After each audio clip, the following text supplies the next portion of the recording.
Hi, George here. And in this Affinity Photo video, we'll be changing the color of this jacket, just like that. Now, this is a fairly easy project, and as most of these go, it really depends upon the quality of a selection that we'll make in here. We'll do that the easiest way that I can find. So let's go back here to the beginning. I'll just delete this layer right here. That's our one adjustment layer. Let's delete this layer as well. So we start off with the original picture, which is this picture. There we go. And I've just zoomed in on the jacket, make it as large as we can, like that. Let's now make a duplicate of the background layer. Not actually necessary in this project, but I always do it just as a habit anyway. Right-click, duplicate, and we'll just hide that one. That's just a safety, just in case anything goes wrong in the future, we have that protected. Okay, we're working on this layer here, and we need to make a selection of the jacket. I'll zoom in a bit. Over to the left-hand side and grab a selection brush. I use the standard selection brush. Up here where it says mode, we have add and subtract. We'll be using both of those as we go.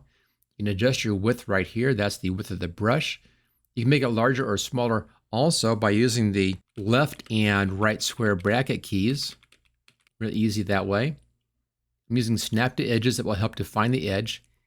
And we don't have any soft edges in here really, nothing like hair or anything like that, so we don't need to worry about the refined section. I'll start right here and just brush in like that, and then Affinity Photo tries to find the edges for you, and it normally does a very good job. It's going to mess up a bit. We'll have to clean this up. I like doing this in just little motions. It seems to be better that way.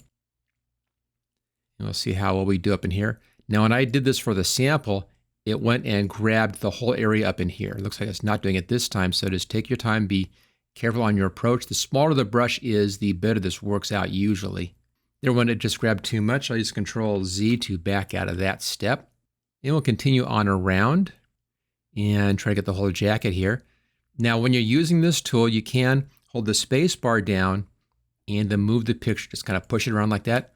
Let go of the space bar, and you can then go back and continue to work. I'll usually work my outer edges, and then if anything in the middle needs to get filled in, I'll go back and fill that in. If I get a little piece like this is not quite grabbed, I'll just tap that and try to grab that little section. That's looking pretty good. The space bar again, move down to here. Let's get this wrist down this section and grab the hand. We'll come back, we'll fix that. I really want just the major stuff right now. Again, just going along the edges in here. And there's a space bar again. And little spots, I'll just tap on those. So we have an interior section here. Let's just come in here and just quickly click into that. That grabs that interior section. And I'll try to get this sleeve better right here. That's good. Okay, now let's come back in and clean up our edges. Looks like we're okay all along here. This looks fine through here. That's okay. Here's our space bar again. Like we're a little bit out right here, so I'll change this over to the subtract. I'm just going to tap right on that spot and just kind of even that out. Let's go back over here to add. I think I want just a little bit more right there. It's a little hard to get that because it's a soft edge, but I think that worked out well. And same thing right here, just a little bit right there. Okay, grab too much. Let's go back over here to subtract, and I'll just cut in. That catches that, okay. So that's all looking good. A little bit right there, I need to get that. That's add, and then just tap on that. There we are. And right there as well. Okay, spacebar. Let's make sure we're back over here on subtract and see if we can get this hand off of there. That's pretty good. So a little bit right here I need to catch. I'm going to use the scroll wheel and zoom in. That's a scroll wheel on my mouse. I'll bring my brush size down a little bit like that. Switch over here to add. And I'll see if I can add that section right in there. Okay, that's pretty good. It's a little bit off here. Again, just back and forth to get this exactly right. If you want a really good selection, you want a perfect selection, then I recommend making a selection using the pen tool, which is right over here. You can use that to make a perfect selection, but it does take time. I'll show you how to use that in a later video. You need to add a little bit right up in here. Make sure we're on add. That's that little bit right there. Got that. Okay, space bar. Let's see if we can add this stuff in right here.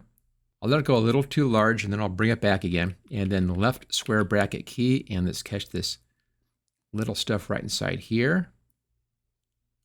There we go, a little bit right there. That's good. And go back to subtract and take out this bottom section right in like that. Okay, I can come back in and try to catch any little last bit in here, but I think for this video, this is going to work out just fine. Scroll wheel to back out. That looks good. Let's just scroll in enough so I get a good view. Here we go, and let's get this positioned nicely. There we are. So we have a selection now, and that's the hardest part of this whole project, is making your selection. Lots of ways of making selections inside of Affinity Photo. I'll be showing different techniques in different videos. This one, we're sticking with the selection brush tool, which is the easiest to use. Now go over here, right-hand side, here's where your layers are. There's our layers panel. Come down here to this circle, looks like a black and white circle, says adjustments. Click on that. And the one you want here is up here, and that's Recolor. This allows you to change your hue and your saturation and the lightness. It's just like a hue saturation, but it's perfect for this type of a job here. Let's just bring our saturation down a bit. We can now change our hue to anything you want in here. The reason why I brought the saturation down is because if it's up here, it's just really too saturated. So someplace in the middle is a good starting point. You can then go up and down as you need to. But you can get any color you want. I kind of like that light blue. If I go lighter, I can fade that out. If I go darker, I can get it much darker. Notice as I go darker, I begin to lose some of the detail in there. I lose the highlight detail. If I go lighter, I begin to lose the shadow detail. I'll show you in a later video how to handle those situations where you're going for a black color or a white color. Those have their own special techniques. Again, different video. So here's our basic coloration. Let's just bring our saturation up a little bit so it looks good. Again, don't go too far. That's too much. Just a bit. And I'll just tweak the setting. And I think right there is just about what I want. Now just close this. And there we go. Use the Control D to deselect. And I'll back out a little bit here. That's the scroll wheel on the mouse. And this comes in as a new adjustment layer up here with a layer mask. And the layer mask was made from that selection. So I got to hide this adjustment layer. And here's the original. So the whole recoloration is just on that one adjustment layer with that layer mask. So that makes it real easy to control. If you want to go back and change the color, just go up here and click on the icon. Brings that back up again. See, there we are. I can then change my color in here to whatever else I want to. If you want to have some options, you can do that. Let's go up here to this layer. I'll right click where the name is and choose duplicate. We now have a copy of that. Let's hide this one. That's that button right there, visibility button. Let's go up to this one, double click, and let's make this one more of a kind of a purple magenta color right there. Here we go.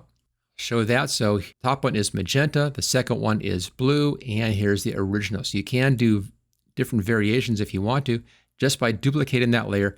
Again, the real work on this project is making that initial selection. Once that's done, everything else is really very easy.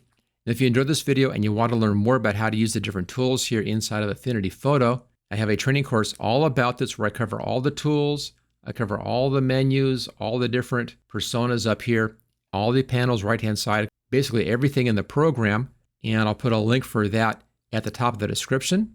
And if you like this video, hit that thumbs up and make sure you hit subscribe if you haven't already done so. I do new videos all the time, so you don't miss any of those. Make sure you hit that bell icon when you subscribe. And I'll see you next time.